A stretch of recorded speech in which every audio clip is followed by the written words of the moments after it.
Welcome to the Ordinary Marathoner podcast.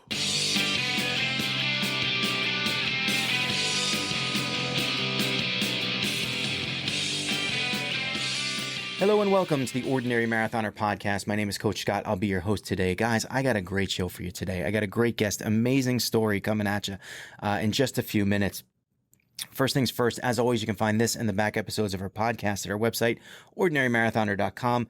Check that out if you get a chance. Can also find them at the aggregators, places like Stitcher, TuneIn, iTunes, Google Podcasts, Spotify. If you're watching on the YouTube channel, do us a favor, hit that subscribe button. It's down here in this corner, or maybe it's that one of these corners over here. But they really help us out, really helps grow the channel if you go ahead and hit that subscribe button, and we appreciate it. Ordinary Marathon open for business at ordinarymarathon.com. 2021 registration is only $10, and we're going to be doing a lot of giveaways here in the next few weeks. One, Grandma Junie has donated 2 tumbler glasses. They're amazing glasses. We're going to be raffling those off in the probably next week. I think I said we were going to do it this week, but we're going to wind up doing it next week. So go over to ordinarymarathon.com, get involved. Registration is $10. If you want to add a medal or add a shirt, you can do that as well. If you want to add a donation to our charity, we got exciting news coming up about the charity that we're going to support this year. That's coming the next couple of months. Can't wait to announce that one. We are busy at work behind the scenes. Coaching Team Ordinary. We've got about 80 members of Team Ordinary. You can go to teamordinary.com. You get this awesome shirt that I wear every single day. Guys, I got multiple of these shirts. I don't wear the same shirt every day. I know what you're thinking. I also get these awesome hats too. Been running out of hats lately. I'm going to have to order more hats. These are great hats though. I've had this thing over a year. I'm wearing it almost every single day. And look at that thing. Look at that thing. It's still nice. It's still working. Still working. If you're interested in coaching, let me know. Send me an email at Coach Scott at teamordinary.com. And hey, if you don't know if you want to coach, if you're not sure coaching is for you, give me a call, send me an email. Let's get you, a consultation is always free. Let's get you in here. Let's have a conversation. Love to have it, even if coaching turns out to not be what you're looking for. But if you're interested and you have some questions to ask, by all means, reach out to me. I'd be happy to take them, happy to do a little consultation for free. All right, I'm going to bring in today's guest. She is an author. She's got an incredible story, guys. She's kind of been banging around the social media channels. I think I've seen her on Runner's World magazine lately. She's been all over the place. Like I said, she's an author. She's written her own book, The Athlete Inside. We're going to talk to her about all her successes and her amazing story. Sue Reynolds, welcome to the show. Hi, thank you so much. I've listened to some of your podcasts, and you do a great job. And I think this is going to be a fun conversation. That's great. I can tell you that makes my day. That makes my day to hear someone like you to give me a compliment. All right, we can end the show now. There you go. So, I've seen your picture kind of go through when I'm going through Facebook. It pops up, and I'm like, man, that lady's got an incredible story. And then my friend Ben, he writes me and he says, hey, I know Sue Reynolds. Do you want to have her on your podcast? And I said, do I want to have her on? You gotta be kidding me. It's like an all-star. But for people, maybe some of my listeners who haven't heard your story yet, why don't I kind of just throw it out there to you and say, give us sort of a synopsis of your last few years and how all this stuff has been happening to you and what's going on in your life that has gotten you here to the Ordinary Marathoner podcast. Well, in a nutshell, so when I started this journey, maybe 6 years ago, I was morbidly obese. I weighed 335 pounds, and I'm very comfortable with talking about my weight. And so sometimes people like tippy-toe around that because that's not proper to talk to a woman about her weight, but I'm fine with talking about that. So yeah, I weighed 335 pounds. I was so overweight, and my volume, my size was so big that there were a lot of things that I couldn't do. And I just became really frustrated one day with, I couldn't tie my shoes. My belly was so big I couldn't reach around my belly to get to my feet to tie my shoes or put on my socks. I couldn't fit into a restaurant booth. I couldn't even stand and talk at the same time without gasping for air, getting winded. And one day I just said that I've had enough. I'm going to start making different choices. And so long story short, I lost 200 pounds. was shocked to discover that I enjoyed exercise and fell in love with triathlon and ended up qualifying for the world championship and finished 6th in the world and the first American at my second world championship. And yeah, it's just been a crazy journey, and it's one that I just feel very blessed to have been on. It's really an incredible story, and it's just seeing the whole thing. It's just I think we get a lot of sort of that weight loss story. We hear a lot about that, and it's funny because I talk about it all the time on the podcast because they're all wonderful stories. They're all like stories of success and empowerment, and it's always great to hear. But what you don't hear a lot of, and what I want to talk about probably in a little bit, is the successful end becoming so successful for you. You hear people, oh, I ran a half marathon, I ran a marathon, and I did a triathlon, and it's like those are great goals and great accomplishments. But you are like you have dropped 200 pounds and you've become an incredibly competitive triathlete. The journey's amazing, and I sympathize with the sock thing too, because at 280 pounds.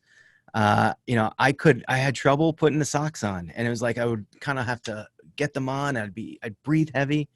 And after losing like 60 pounds, I remember just standing in the gym one day and just not even sitting down and putting a sock on and going, oh my God.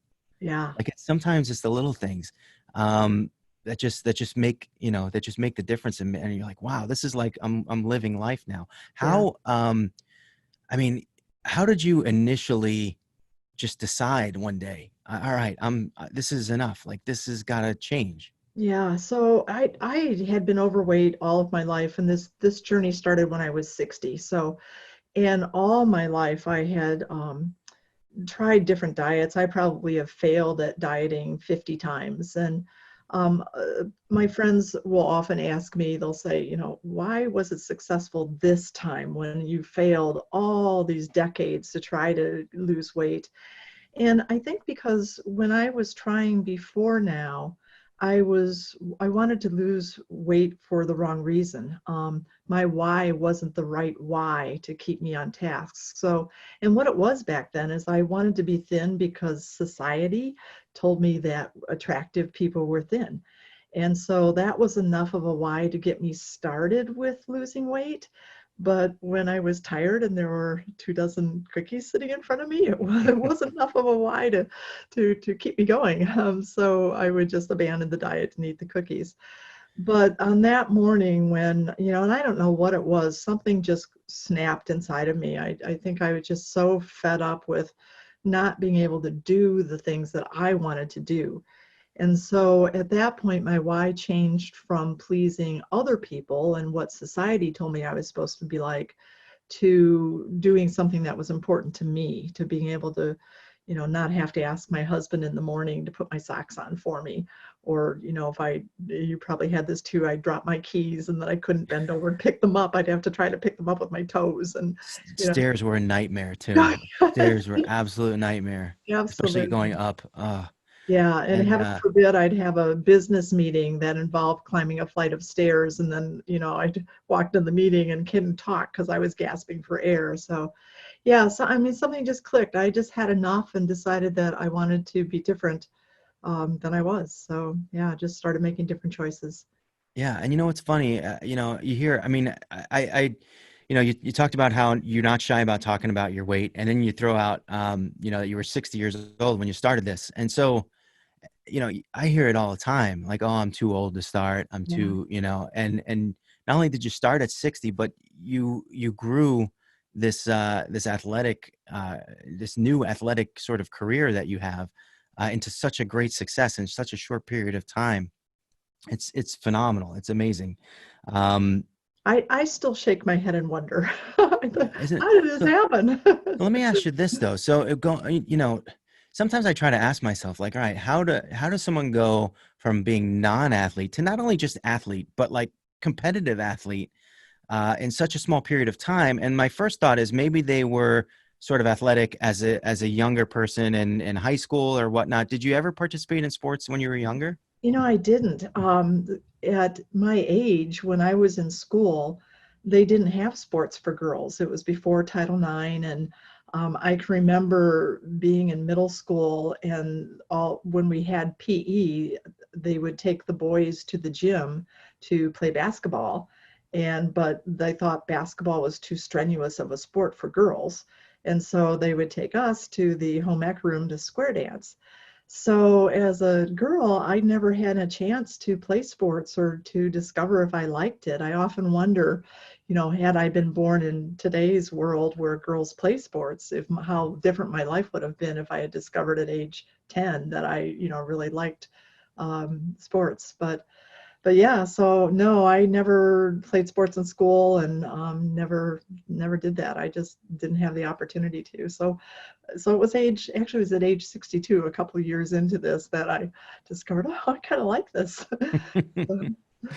It's amazing. And did you ever sense, did the competition, did the competitiveness inside you ever kind of make an appearance in normal everyday life? Like, were you working and you'd be like, oh man, I really got this project. I'm going to hammer it. I'm going to, did you ever, or was this something like a brand new you that just happened at 60 years old?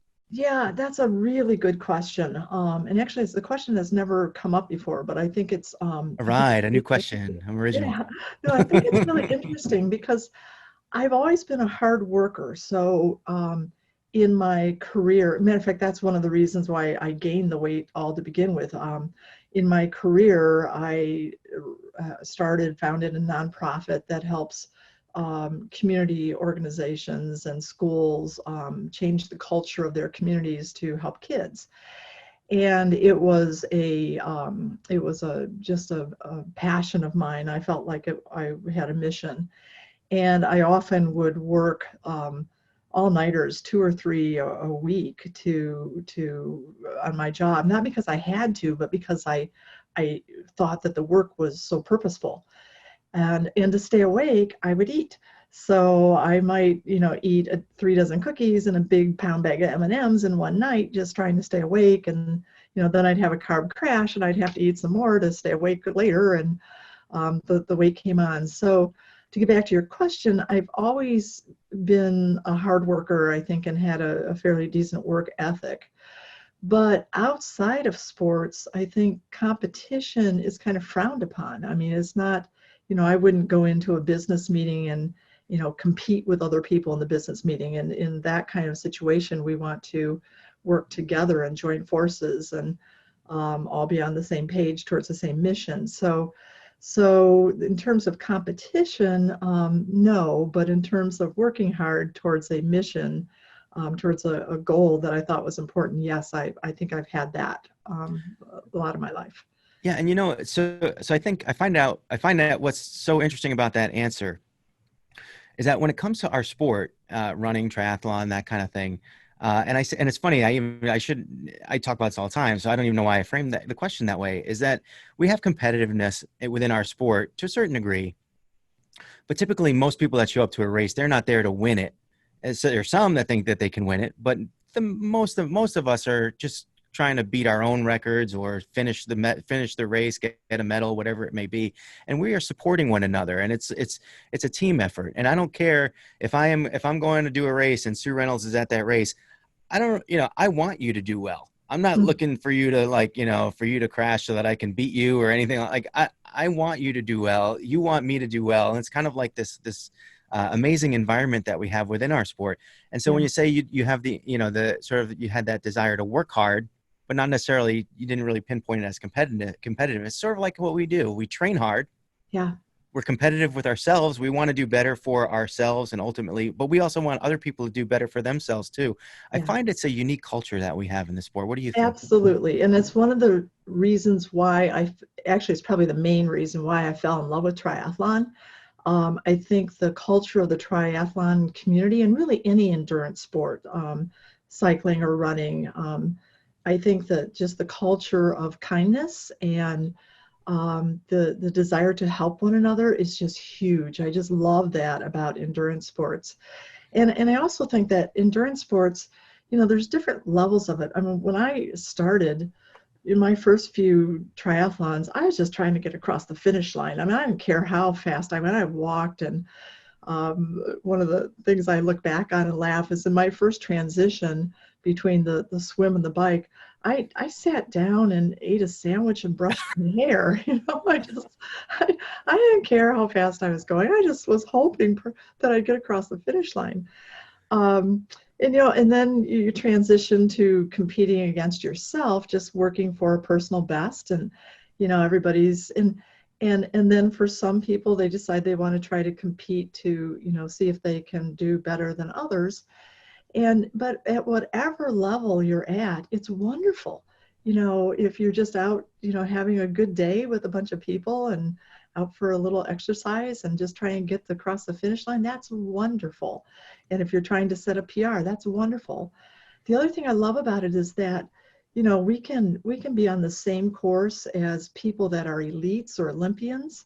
Yeah. And we all can talk about that hill, no matter if we're the beginner or Yeah. the elite. It's just a wonderful sport. I just love it.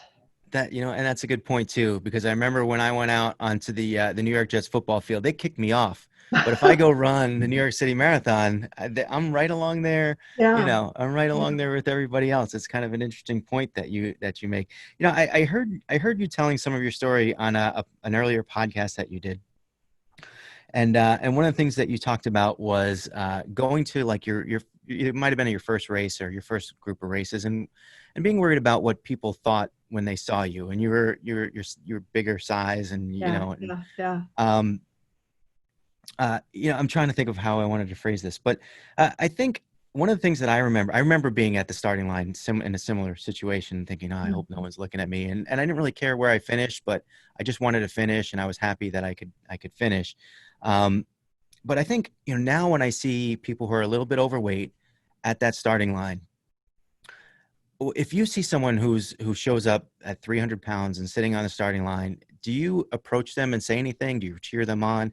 Because I find that it's like, I want to tell them how impressed I am that they are here and that they brought themselves out. Yeah. How it took courage.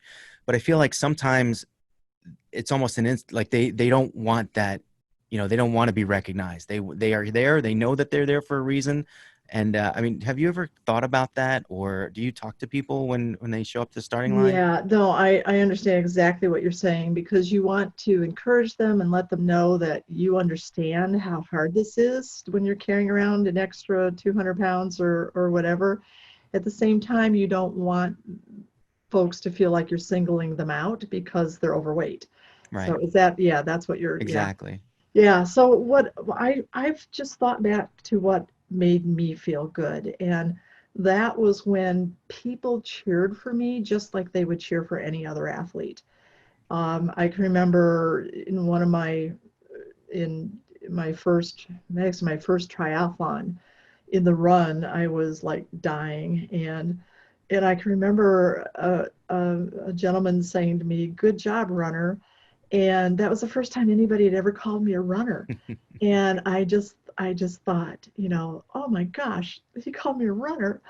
And then another man said, "Nice cadence." And I thought, oh my gosh, not only am I a runner, there's something good about my running. so, so that's the kind of thing that I do. And, another woman, when I was first starting to run and I'd run for like 30 seconds and then I'd have to walk. And there was a woman who passed me a lot. She was always on her bike, and we must have just worked out at the same time. But every time she passed me, she'd just say, "Looking good." And so I try to say that a lot to folks, just looking good, just because I mean, I knew I wasn't looking good. I was obese, and I knew all my jiggly parts were jiggling as I tried to trot down the road.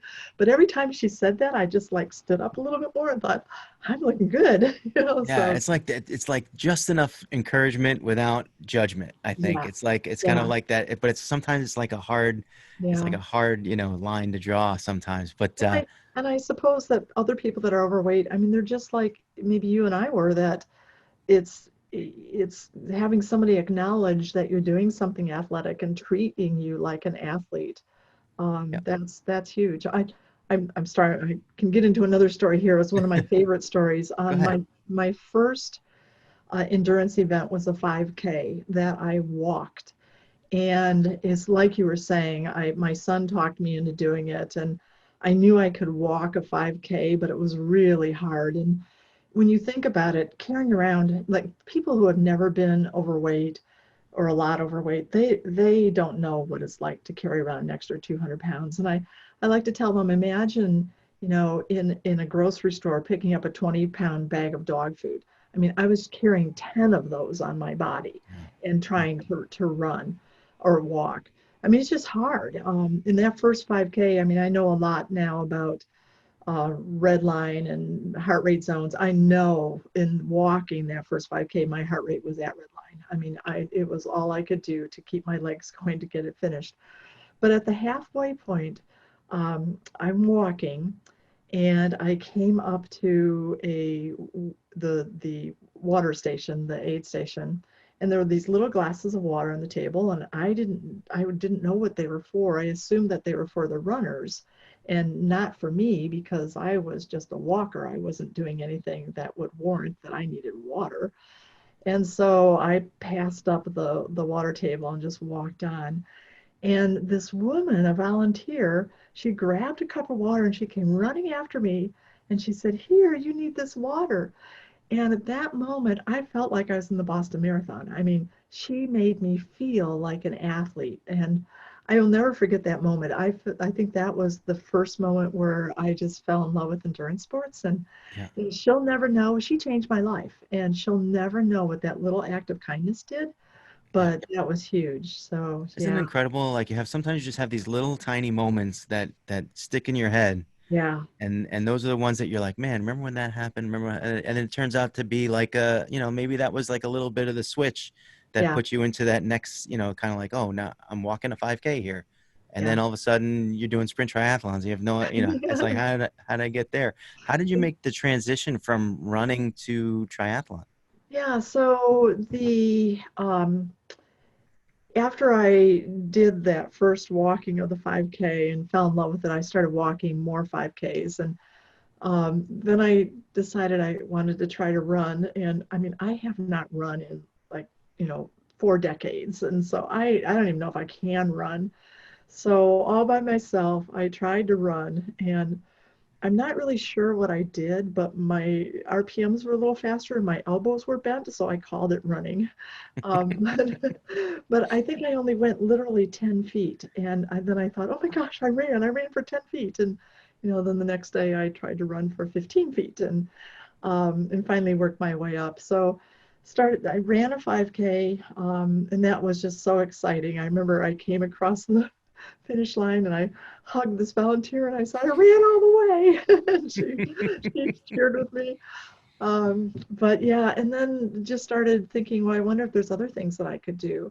And I took a water aerobics class that got me in the water. And then after class one day, I thought, I wonder if I could swim a length. And I wasn't sure. So I took a kickboard with me in case I drowned, I could hold on to it until the lifeguards got there. And, and I just started going down So the many people pool. start like that though. So many I people, know. it's the thing I hear most when I'm coaching is I don't know how to swim. Yeah, yeah, absolutely. Well, luckily, you can. In my first try, I dog paddled, so you don't have to exactly know how to swim. You just have to make it around. So yeah, and then I got this. I didn't know anybody that had ever done a triathlon. And I mean, like I'm 60 years old at this point. My friends are crocheting. I mean, like nobody's doing athletics. So, but I get this thought in my head, maybe I could do a triathlon someday. So I signed up for a spin class, on stationary bikes. And I never thought I would do a triathlon, but I loved thinking about it. I'd be on my spin bike and I'd be telling myself, oh, you're preparing for a triathlon. I mean, but giving purpose to the exercise just made the exercise fun. Right. So yeah, and then eventually I got to the point where I'm thinking, okay, you can swim the distance, you can run the distance, bike the distance, you got to try one. All together. I can Yeah. see you got a nice little little rig back in behind you. Yeah, I love a bike. That was not the one I started on. I know, right? Look, and that's what I mean. That's what you're saying that your friends are crocheting, and I mean, you're becoming this incredible athlete in triathlon now. Um, did you kind of graduate from sprints into longer distance? Where did you go from there? I feel so blessed. In so after I'd done a few sprints, the I I ended up like coming in first in my age group all the time. And I thought, oh, that's cool. But then I realized after a couple of them that I was the only one in my age group. so, so there were races where I would literally come in dead last of everybody. But because I was the only one in my age group, I got to get up on the podium. I mean, it was You got to crazy. take those though. You got to, you Absolutely. definitely take those. I figured I beat everybody who was at home in their jammies. Absolutely. so, Absolutely. It's a so great way to look at it. yeah, yeah, that was good. But yeah, so I qualified because I came in first where I was the only one in my age group. I qualified for nationals, and I decided to go there to see how I compared to other women my age. And I figured I would come in dead last, but that's okay because I just wanted to get across the finish line, and I wanted to be able to tell my grandchildren that I went to the national championship. And yeah, it was cool. What an incredible experience. And how did you do at the championship? So that was another point where my life just changed. It was the scariest thing I've ever done. I mean, there's, thousands and thousands of people there and the best triathletes in the country. And it was my first swim in a big body of water. It was in Lake Michigan in Milwaukee. First time in a wetsuit. First mass start. I was just terrified. But in the middle of the swim, it was a mass start and we were all swimming towards a common point. So as we went forward, we got closer and closer together. And Bottleneck. but yeah, by that time I was working with a coach, and he had taught me by then to be coachable. So I was doing what he told me to do. And he told me to line up front and center. So as we swam, everybody was swimming like in toward me. And my arm came down on top of this other woman's back. And I'm thinking, well, now what do I do? I mean, I considered, popping my head up and saying, oh, excuse me, you go right ahead. But then I'm thinking, this is a race. So I just kept my arm going around, and in the process, I shoved her underwater, You and murdered her. I murdered her. Yeah, that was about it. I swam over the top of her, and you're talking about competition. The next thing I'm thinking is, I really like that. I murdered this woman and I loved it. Oh, that's great. Yeah, but it was But also it was also unnerving because I've always thought of myself as being kind of a gentle person, and yeah. I came home and I told my coach, I said, I think we have a problem. I shoved this woman underwater and I liked it. And I was thinking maybe even about not competing because I really didn't know if I wanted to acknowledge this competitive person inside of me.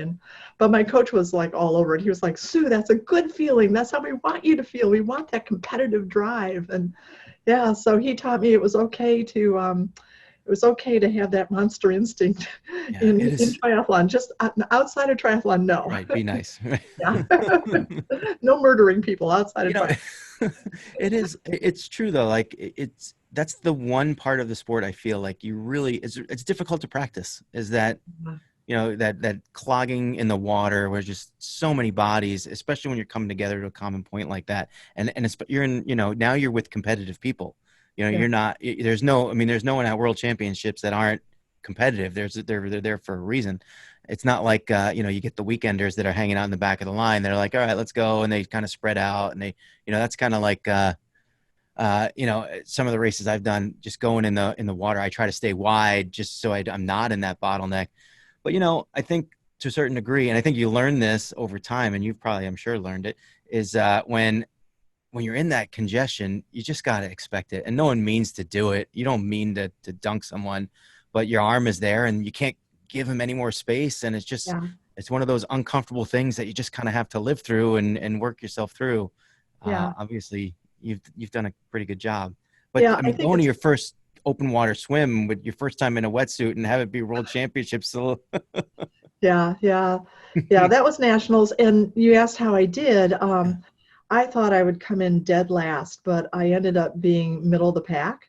yeah, And just the wheels started turning. Oh my gosh, this is a hobby that I skip workouts when life gets in the way.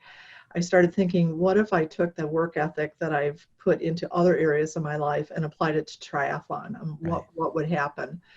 And so when I got home, I I talked to my coach, who is wonderful, and I I told him, I didn't tell him like what my goals were, but I said, I'd like to just train like an elite. I said, I know I'm a beginner. I mean, I was in my second season. I said, I know I'm a beginner. I know I'm never going to be like Gwen Jorgensen, the Olympic champion in triathlon. But I said, there's no reason why I can't train like Gwen. There's no reason why I can't have her work ethic and just train like an elite, even though I'll probably never be an elite. And I asked if he'd be willing to train me as though I were an elite triathlete. And to his credit, he's talking to this old grandma who's in her second season.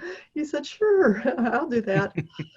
So we did. He was Right. all in. I was all in for the coming year, and then we hoped that at the nationals the following summer that I'd qualify for the for the U.S. team. That's exciting news, though. That's amazing. Yeah, and that was the second transition. So the first transition was just getting across the finish line, and then the second transition was transitioning from, a recreational triathlete who was trying to have PRs to one that could compete at the national level. And, that really involved a commitment to being all in. Yeah. My favorite mantra for that year was no excuses, whatever it takes, find a way. And my pledge to myself, I had two pledges. One was to do whatever my coach told me to do with integrity, because I really trusted my coach, and I figured whatever he said to do, I would do it.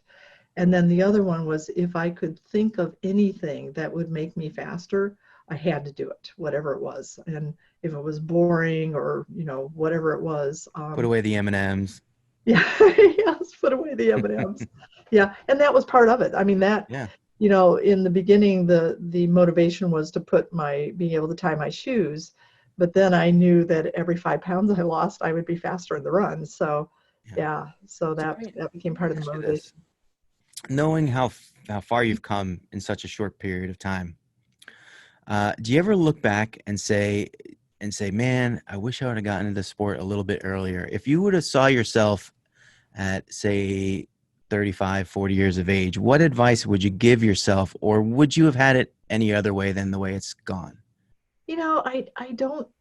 I don't think I'd give myself any advice, because I think that life is a discovery process, and I really enjoy discovering new things, and to have something new that I'm discovering at age 60, what a delight.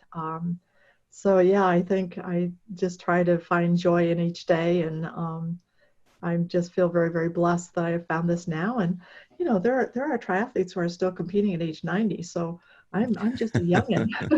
I got to get that far. If I want to, I'm thinking about Kona, and I'm thinking if I want to qualify for Kona, I got to get to like 100, the 110 age group. That's the only way I'm going to do it. Yeah, But but then, it's interesting because in the older age groups, I mean, yes, there are fewer people, but there's more challenges. I mean, you're working with arthritis and, and everything else. So each age group, and it really is interesting as I look at younger competitors, each generation has their own challenges. Younger folks who have children have to work all their training around their raising their children, and that's hard. And then not having the financial ability to put into equipment is a challenge for younger racers. But sure. yeah, but my generation, we have our challenges too. A lot of It's cookies. well, let me ask you this. I mean, you look great. I see behind you, I see your book and on the wall. I see the bike there. 10 years ago, had you told yourself that you were going to be this person on the screen, what would you have said? Oh my gosh, I would have just laughed. I would have said, no, no way. You've got me mixed up with somebody else. So, So it's been a good last few years for you. oh my gosh, yes. And I mean, every day I just wake up and like I said earlier, I just think, how did this happen? I mean, here I am on a podcast talking about sports. I never would have dreamed I'd be in this position having written a book. That I just feel very blessed. I feel like I feel like God has opened a lot of doors for me and that I've been able to step through. So yeah, it's just been amazing. It is incredible, and you did mention the book, and I can tell your shirt there, and I know you see my coaching certification behind me. Why don't we talk a little bit about the book and why, let's talk about what's in the book and why you felt you wanted to write it. Yeah, so in my third year of triathlon, so like 4 or 5 years ago, um, I went to nationals in Omaha, and a TV station there had somehow heard that I had lost a lot of weight, and they asked if they could do an interview.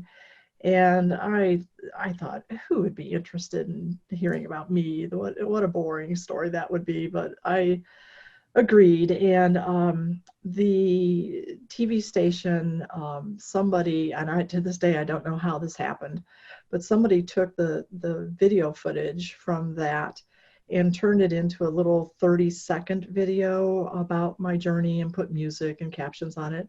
And they posted it on Facebook.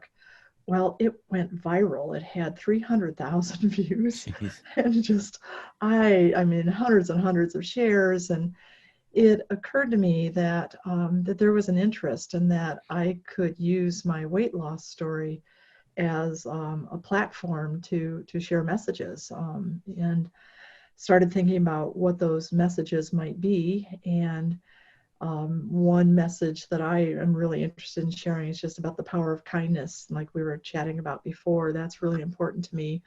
And then just that you can transform your life at any age. If you're 20 or if you're 60 or 70, if you want to, be different than how you are now, you can do that. So I really wanted to share that message of hope. And then there's a spiritual side of my journey too, which I was not expecting. I figured about, I don't know, 90 pounds into my weight loss, things just started feeling surreal. And I think that God used triathlon to reach out to me to strengthen the relationship that we had through all the kindness. It just became a spiritual journey too. And I write about that in the book. There's one chapter and half of another chapter about the spiritual part. So if that's not someone's cup of tea, they can just skip over that. But if they're curious about, what does a spiritual journey look like, that they could read and find out at least what mine was like. So and then a lot of people told me, so you should write a book. And I have to tell you, I got a D in my senior English class. And all my life, I've never thought that I could write because, I had an English teacher that gave me a D. And it just shows, we have to be careful about what messages we give young people. So It's almost similar to your athletic, yeah, journey there, that, that yeah, you didn't yeah, think you were ever an athlete. Now here you are. You didn't think you were yeah, ever a writer. And now here you are. And, when you say the word hope, and I think, it's kind of a word that sometimes you gloss over, and it just, but when you really think about what you've done, I mean, 330, how much was it? 335. I mean, that's people sitting out there right now who are that kind of weight, not having hope. You're a perfect example of being able to turn things around. At 60 years old, nonetheless, it's just phenomenal. And I think, your story, and I think, you talk about kindness in the running circles and the triathlon circles, and there's certainly just an overabundance of that. And then you immerse yourself in the world, and you immerse yourself amongst the other athletes, and it just feeds that monster, I think. Yeah, Yeah. and that, and that hope only, it just turns to something that's palatable and real. And then all of a sudden you're sitting here with your USA Triathlon shirt and your book and your tri bike. And why don't you tell your book too, the proceeds, right? You wanted to mention. Yeah, so and that was something too that just fell into my lap. I went to a writers conference to find out if a book agent thought that I should even spend time writing the book, and she thought anybody would be interested in reading it. And she said, yes, I think people would like to read it, and I'd like to offer you a contract right now. So I had no clue if I could write a book, but yeah, I'm really pleased that I discovered that, just like I discovered I could be an athlete, I discovered I wasn't too bad of a writer. So very little editing in the editing process. So that was nice. But yeah, so 100% of the book's proceeds are going to help those who have physical disabilities and visual limitations participate in triathlon. And we're doing that through the work of USA Triathlon Foundation. So all the proceeds are going to the foundation. So people purchase the book, they can get it on Amazon, The Athlete Inside, but they're making a donation to a really good cause when they do that. I know you've probably have witnessed paratriathletes, and man, talk about inspiration to see people doing triathlon who are missing a limb or who are blind. I mean, those folks just inspire me to the nth degree. And when in my tries, when it gets tough, I think about the courage that they show, and it totally inspires me. Yeah, we went earlier this year. We had Dick Hoyt on the podcast. Uh, Oh, Rick, he pretty much the pioneer, I think, for triathletes with disabilities. And then the Pease brothers also came on the podcast. They were amazing too. But it's just, then you think you get in this place and you think that your story is incredible, and then you're like, you're kind of like, wait a minute, if I thought my story was incredible, yeah, look at these exactly. guys. It's like it's like Yeah, there's no end to this, and it just also goes to show you there's no can't, there's no people say, oh yeah, I could do triathlon. I don't want to, right? I can't do that. It's like you can, because they did it, and if they can do it, you can do it. You have two legs. And some of these guys don't. And they're yeah, out there. yeah. I remember running New York City Marathon and seeing a guy on crutches at mile 24, and God, Mm. what his underarms must have felt like at that point. But he got through and he finished 26.2 miles, and the stories are just incredible. And then you kind of immerse yourself in this culture. You kind of become a different person. Have you felt that yourself? Are you like a whole new Sue right now versus where you were 10 years ago? Or, I mean, I don't mean that physically in terms of your stature and in your brain and how you feel, how you interact with others. Do you feel like a different person? Yeah, I think I've always had the belief that we can accomplish whatever we want to. I think that big accomplishments really are just a series of small steps over time. That it's just one little step after another. So I think in terms of that, and being able to, I've been blessed enough to be able to reach a lot of dreams in different areas over my life, and but it's through that process of just one little step after another for a period of time, and figuring if one step doesn't work, then figure out, well, what step will work, and just keep going forward. And I love that, no excuses, whatever it takes, find a way. But in terms of being a new Sue, yeah, I mean, there's just this whole new world that's opened up in front of me that I get to enjoy. And, not only the triathlon and the triathlon community and the sport of it, but like you were saying earlier, being able to drop my keys and pick them up. And, you It's the know, little things. yeah, the other Nice day, fitting pants that fit. yes. That's my second. The one is socks for me. The two is having pants that fit. And just being able to do stuff. Like the other day, I wondered, I was out and I wondered what was around a corner, and I thought, oh, I'm fit now. I can just run over there and see, just Yeah, where yeah, in the past I wouldn't have been able to do that. So right. yeah, there's just a whole new set of opportunities in front of me that I didn't have before I became fit. Yeah, and it's almost like you appreciate them more having been where you've been. As someone who's been sort of moderately, out of shape and can still run to the corner to see what's going on. They Yeah, might not understand that as well, but you can kind of get a little bit more appreciation for being fit and what it does for you. Have you absolutely. seen like health wise? Is anything, have you feel better, feel healthier? Health-wise, even when I was grossly overweight, my blood pressure was normal. So, Yeah. health-wise, I know that because of my fitness that I'm probably going to live longer, and I have less of an opportunity in this COVID era. I have less of an opportunity. I have less of a chance to have a bad case of COVID if I get it. So, yeah, Yeah. health-wise, there's lots of advantages. Yeah, Um, that's with what's going on, that's a huge point. Like, I yeah, mean, not being obese is a major, yeah. really increases your chances with surviving COVID or having a better Yeah. ordeal with it if you get it. Um, I Go think ahead. I didn't interrupt you. yeah, I think the other place that is I've really changed because of all this is just understanding again how kind people are, and seeing that kindness as the face of God is my interpretation of it, and that this kindness has been a gift to me. But understanding the power of kindness, someone handing me a glass of water and having that being life changing, or saying good job runner, and just that I go out of my way now to try to be kind because I understand the power of kindness and how that can really change a life. So yeah, so I think that's my other takeaway from this. That's yeah. I think yeah. Great things. It's just amazing things that have kind of happened to you over the last, what, 8 years now, 10 years, Yeah, yeah. not even. Yeah, this is my eighth. I'm going on my eighth season, so Wow. yeah, 8 years. Wow. So then the question becomes, what is next for Sue Reynolds? Yeah, After all of this stuff, can there be a next? Is there more chapters to the book? I hope so.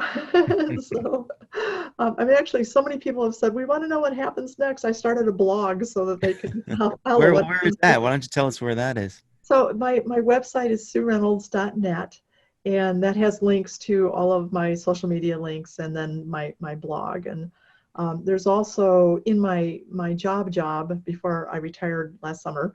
I teach community leadership teams about the process of change. And so I've applied all of that to weight loss and fitness development. And there's actually an interactive tool on my website that you can use to set up all your foundations for successful change, like your vision and goals, and your limiters, and where you're going to hit resistance and how you're going to get around that resistance. So that interactive part is all on the website too. But yeah, so in terms of what comes next, I feel very, very blessed that um, in my first year in triathlon, I just happened to run into one of the board members of USA Triathlon Foundation, and we were chatting, and he said, Sue, never, if you enjoy doing sprint triathlons, he said, never let someone talk you into doing the longer distances. I was Just going to do that right after this, actually, but go ahead. but he was right. It's just it's funny how we do that in triathlon, because in track and field, I mean, if somebody's expertise is in the 100 meters, we don't say to them, why aren't you racing in the mile? Go race the mile. You must be a weenie if you're only doing the 100 meters.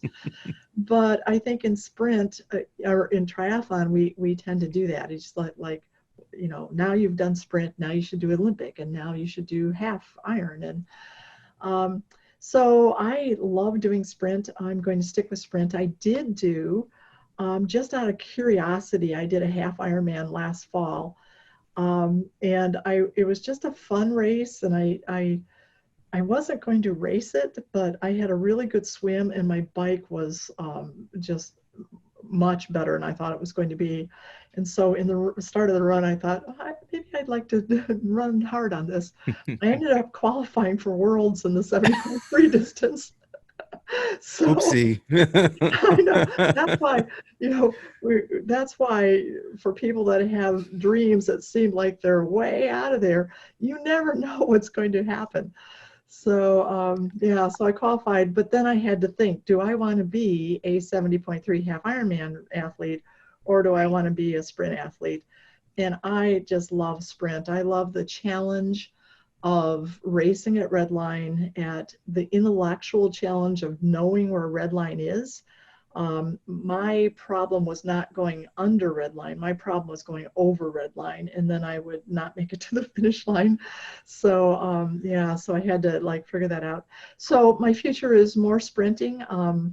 I qualified for Worlds in 2020, which was canceled, and now we've automatically been qualified for Worlds in 2021, which is in Bermuda, so that will be fun.